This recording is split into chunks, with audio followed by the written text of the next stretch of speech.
Alrighty, what is going on, you guys? Armooon here, and today I'm starting off a new series. This is called Learn How to Carry, and basically what it is these are some of my games from that I play, honestly, and I thought it would be a good idea to just do a full commentary on everything I do, why I do it. It's a lot easier to talk about it like this. I can really just explain, honestly, how to secure wins, because I've been playing my provisionals lately, and they've been stomps. And I know it's the beginning of the season, so this is around Plat 2, Plat 1 ELA, which is where most of the past Diamond 1 players are and some of the pros. But unfortunately, I haven't been able to play as much because of schooling. But yeah, this is my main account, and I know a lot of people have had confusion on some of my videos because there's many different accounts sometimes. And that's because those are my Smurfs. I switch off back and forth between playing on them, but this is the account I try the hardest on. And so, starting off, basically wherever I get the buff from my bottom lane, I try to get the best, best leash as possible. And obviously, unfortunately, this one was not very good. So this just kind of shows what it's like when you're dealing with a rough beginning, basically. What I like to do when I start blue side is start the blue buff, obviously, and then go straight to wolves. Kill the little wolves first, as you can see, and then really just kite this one out like you do as always. A lot of people think that you just like suck in the jungle, and you do, but that doesn't mean you have to stay in the jungle. So what I do is I take this, I make sure to take wolves first and then Gromp second, because by doing this I can go straight to bottom lane right after, and that's where I want it. Like, instead of going Gromp and then wolves and then back down, this way I can just go straight from here to the bottom lane. I do like to use smite on this so I can get some health back, and it I usually use smite on that, but now this gives you level 3 when you clear one side of the map. I immediately go bottom. This is obviously to get a kill, but honestly it's fine to get a summoner spell too. Obviously my bot lane was listening, so I was able to pick up first blood, and we got their summoner spells. We keep going here, got another flash, and by this point, since we killed the ADC, the most important thing to do is to push the wave, so that your bottom lane can push it in, and that the enemy bottom lane ADC misses all of that experience and farm. That's super important. So this was an example of like a perfect beginning.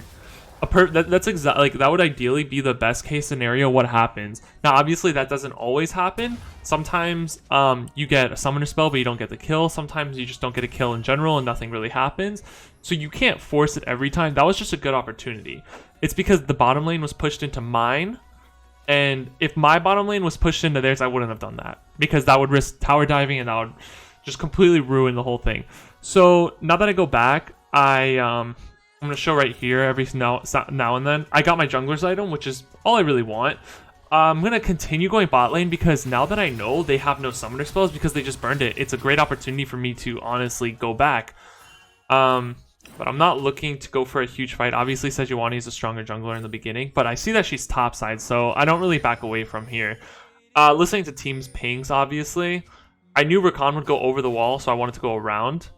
But at this point, it didn't really seem like it was worth my time. The best thing to do in this case was, because I saw Sejuani was top, just counter jungle. That's really just self-explanatory.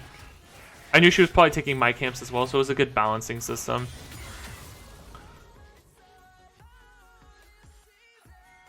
And she went mid. Now that I see she goes mid, so I'm trying to hurry bottom as quick as possible so that she can't counter gank.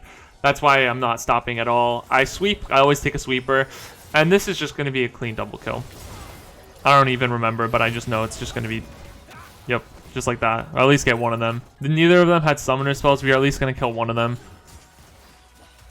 So by this point, I'm really just snowballing my bot lane. I take both the kills, but... obviously, normally you'd want to give it to your ADC and at least have some for yourself. That way you just snowball the lane without constantly having to be there. And what's obviously the most important thing is really just constantly cleaning your camps. This is how you stay like in competition with the enemy jungler. But of course, you don't want to just farm your camps the whole time, because then your lanes get pressured, they fall behind, and then it doesn't even matter if you're ahead or not, because your lanes are too far behind to actually make a difference.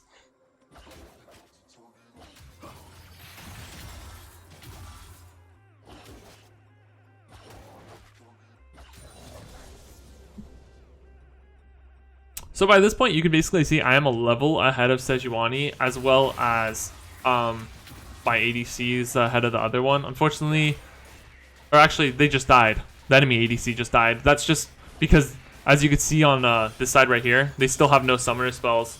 So if Leona catches one of them, they're basically dead. And I just kind of let my lanes do their own thing. I don't really interfere at this point. Now it's just kind of me time. And especially, I had enough gold to clear all my camps. And then once I'm back, I can just completely finish my jungle item, which is your priority when you go SYLAS jungle. You really just want to get that first.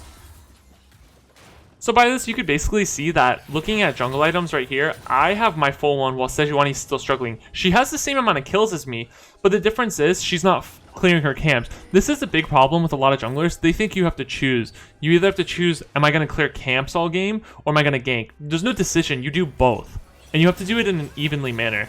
So just watching the map constantly, I see that bot lane needs help. So I go there, get the kill, and then immediately help push the wave. But just because I'm pushing the wave doesn't mean I'm going to stay.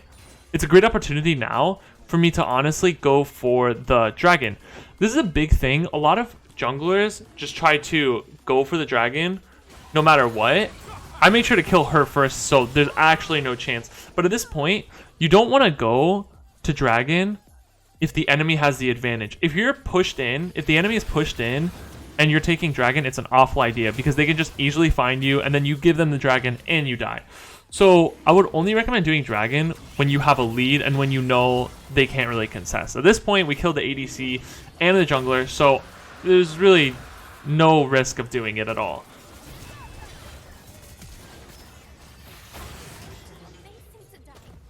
Obviously, I'm trying, at this point, I wasn't trying to take all the kills because I actually do have 5 kills and she has 3 assists, but she was about to die. So try to give kills when you can, but don't force it. It's better to get the kill than get nothing at all. Right here, I unfortunately just got like kited by the tower so much and it didn't end in anything good. I gave her a bounty by accident. It was obviously unintentional. The ideal thing would have been to just get the recon and get out, but I thought we could get both, and it resulted in this. Which, this is just a byproduct of solo queue. This stuff happens all the time. It's not like we're all perfect. We all make mistakes. The important thing is not to focus on it and to just basically bounce back. Even though she got kills, my first priority was basically not to go kill her back and then get my buffs. It was basically just to farm up so that doesn't happen again. So the ideal thing is it's 10 minutes. I really like to get Rift Herald anytime before 14, obviously. And I always like to get red buff before Rift Herald because it makes getting it way easier. So this is always an ideal time. Obviously, like when you're a jungler, you have to play objectives and you have to snowball your lanes. So the dragon's gone. My bot has an advantage. It seemed like a good idea to do that. I was looking for a kill as well because I'm constantly just watching the map, but nothing was really happening. So I mean, I couldn't really catch up with them. Kled has way more ability than me, and if they can secure the kill, why do I waste my time with them when I can just get Rift Herald and we can get a kill? It's more of like a win-win situation.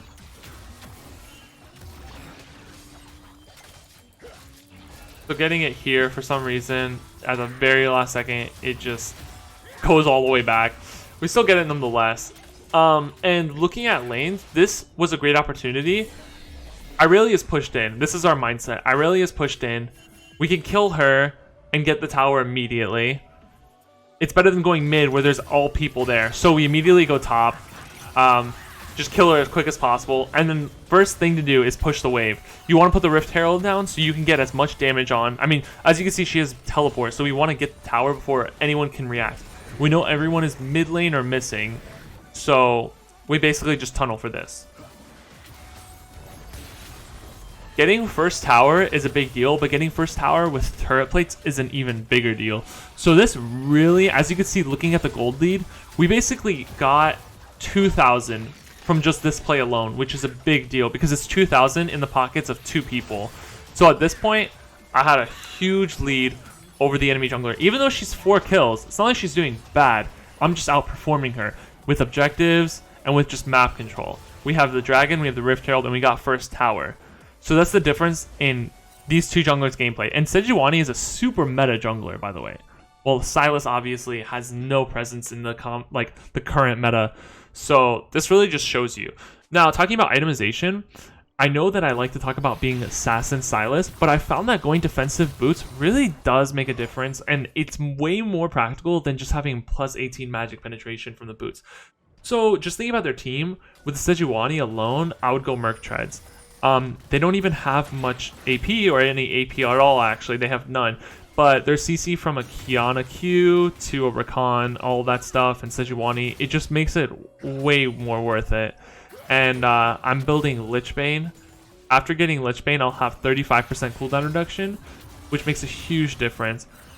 So here, just clearing my jungle again, while staying on the bot side. Also, the dragon's up soon. There's a timer on that, so I make sure to be conscious of that. That's why I'm staying on the bottom side.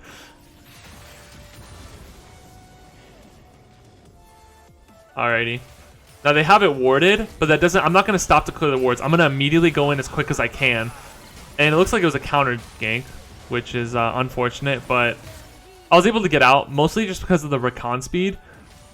And see, I don't turn, I don't do anything until I know that it's absolutely safe. So I'm still running. Take a big heal. And I live.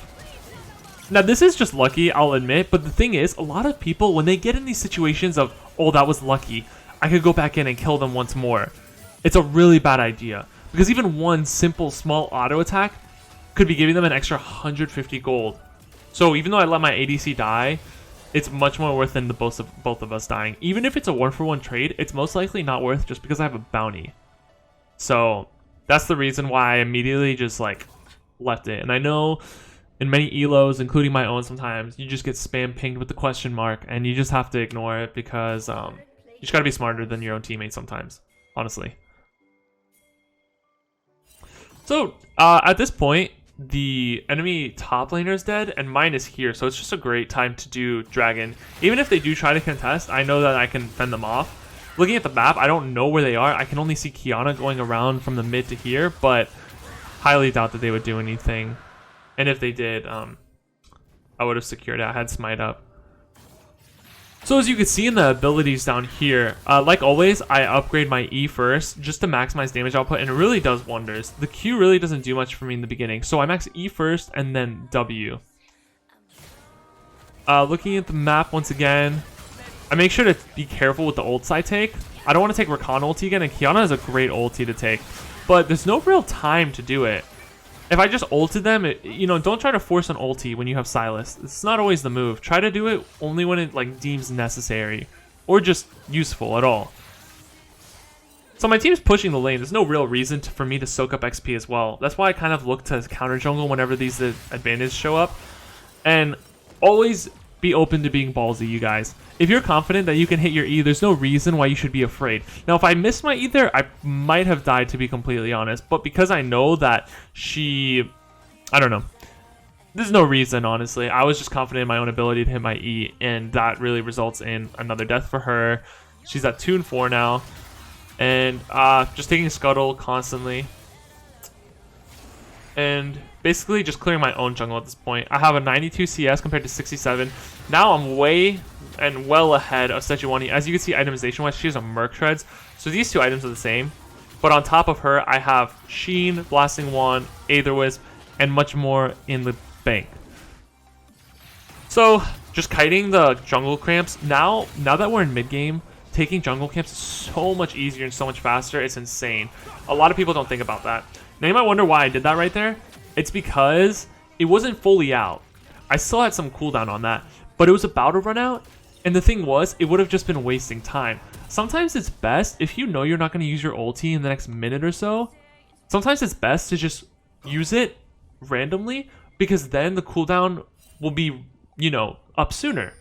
And that's really important because you don't want to hold it and then right about when you're going to go in a team fight, it runs out. Then you have to wait for the entire timer. So don't be afraid to just use ults like that, especially when you're just not going to use it at all. So at this point, I am fed, and it's a 2 and 4 Irelia. But just because you're fed doesn't mean like you can take on the world. I still know that Irelia is a level ahead of me, and her kit in general is much better at 1v1ing than mine. So I don't take a fight especially because even if I somehow die, or maybe it's a 1-for-1, there's 350 gold bounty on my head, and it's not worth it all. So at this point, there's nothing to do. I don't always recommend going for Rift Herald because after 14 minutes, I don't see the real use in it. But when there's truly nothing else going on the map, there's no dragon, we got all of the towers, all tier 1 towers, or all tier 3 towers are gone. This is probably the best thing to do because getting a Rift Herald basically means a free tower. So it's really just using your time here. I cleared my jungle camps. I don't want to just int in their jungle. So I take 2 Rift Heralds this game. It's huge map dominance, as we can see up here. We have dragons over her, 2 Rift Heralds, and 2 extra towers. The gold lead's not even huge. We don't even have a huge gold lead. It's really just objective and map control, and that's what you have to focus on as a jungler. But as a SYLAS player as well, in this video I'm really just combining both how to play as SYLAS and how to play as a jungler. I'm trying to put both of those in. So I'm pushing in mid lane because I know no one else would. Everyone else is somewhere else on the map. It's not like I always have to take jungle camps. And I'm going to secure the Rift Scuttler because it's a good amount of gold and it's always, you know, clutch to have. As well as it's super quick and easy to take. It was 130 gold. I always take my blue buff unless my mid laner like deems it necessary.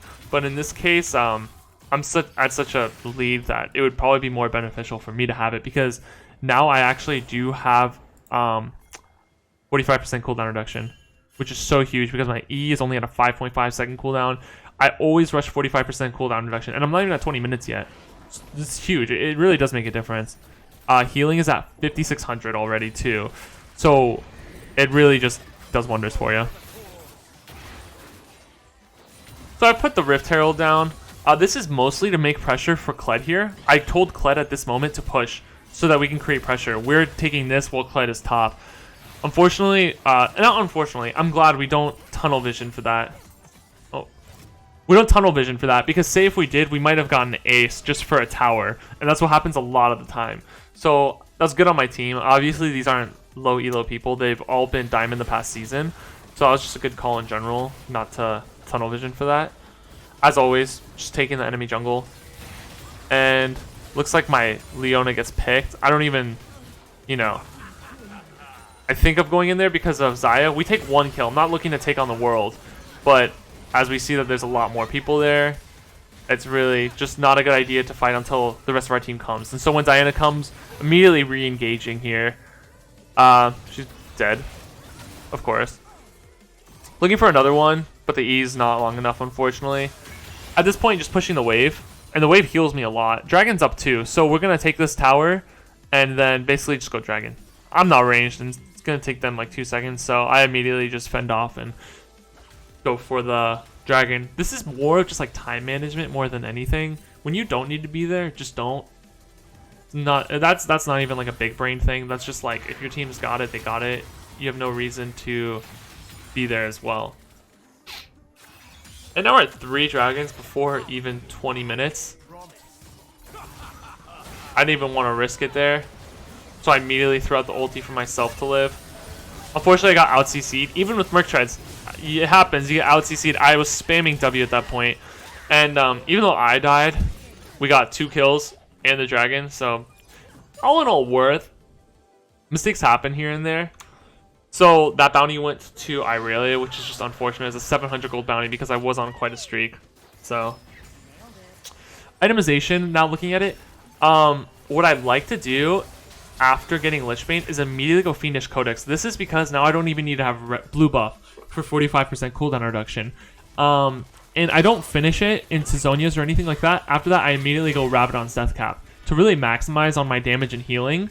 Now I don't need to worry about cooldown reduction. I have this, and obviously Rabadon's Death Cap is super clutch on SYLAS. So that's more explaining the why I do what I do. As you can see here, 42% right now, but I just in general don't need another cooldown reduction item. So at this point, it's more into the mid time of the game. Just grouping, looking for picks so that we can take objectives, as Baron especially, which is the most important one. I don't want to get Al-Qaeda by Caitlyn because I definitely could. Just playing with my cooldowns at this point. And because I have Ravenous Hunter, I can immediately heal up from camps, which is a great perk, honestly. So looking at CS now, I'm well ahead of Sejuani. She's also level 10 while I'm level 12. This is because I just constantly counter jungle her. So when I counter jungle her, she has nothing to take into her own place, basically. We got to the point where we snowballed bot lane. Bot lane's not too strong.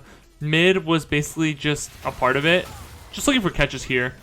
Like really, just at this point of the game, when you have the lead, the most important thing to do, and I'm telling you guys this, buy a pink ward.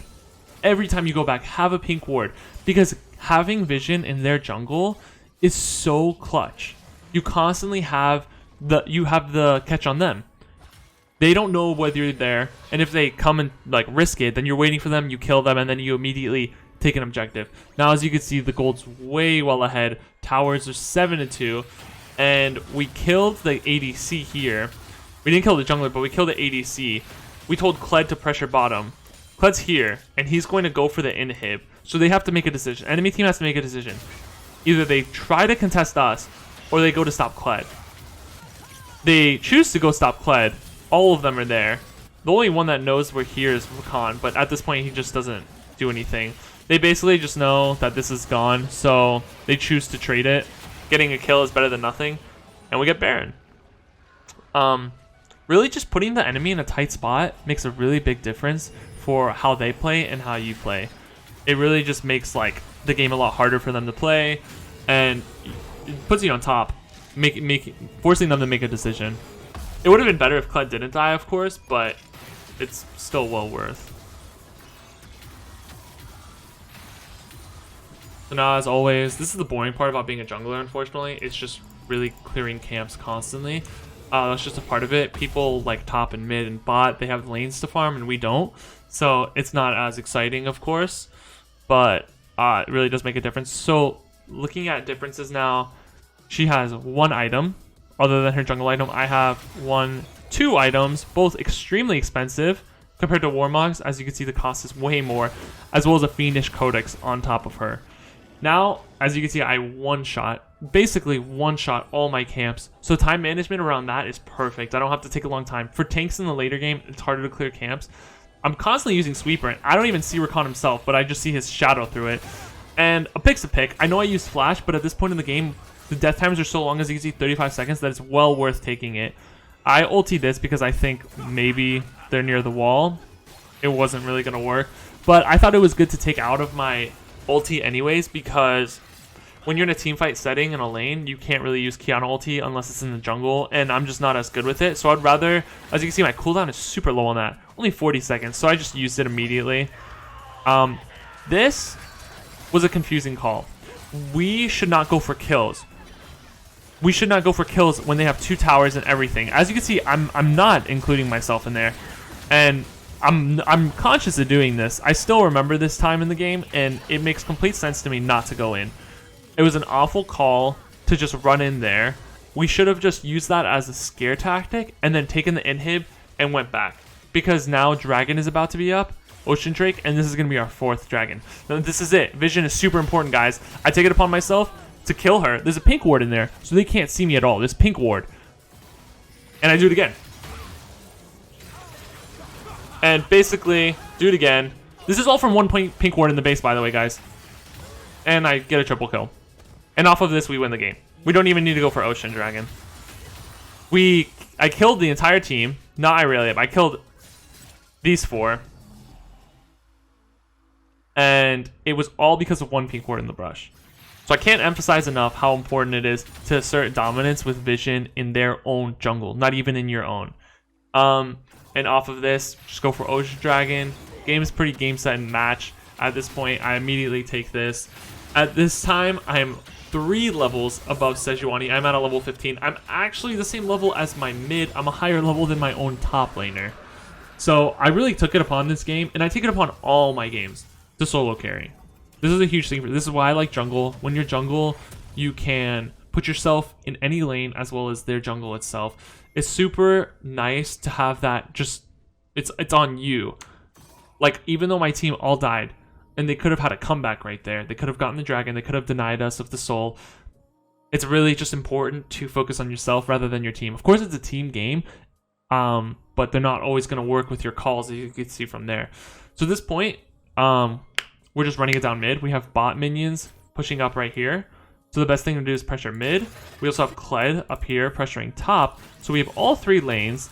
I'm clearing vision. I saw Rakan move around here. So I immediately, first thing to do is I sweep around, make sure there's nothing going on, make sure that they don't even know what's going on either. And see a shadow. She CCs me. Thank God for Merc Treads, by the way, guys. As you can see right there. Completely whiffed it with the Sejuani ulti. I thought she would go somewhere else, but she went back into it because it has a second recast. At this point, just walking back and forth. Killed her with the Guardian Angel. Diana was able to hop onto them. And basically run it down here. We got Aurelia fighting Leona. Doesn't really matter. I take it upon myself every game to finish it. I don't try to go for kills. I never do those greedy stuff. I'm the only one hitting all this stuff. And yeah. So if you guys like this video, if you thought it was helpful, feel free to like, subscribe, and leave a comment. I do reply to all comments. Follow my socials in the description, and I will see you guys next time.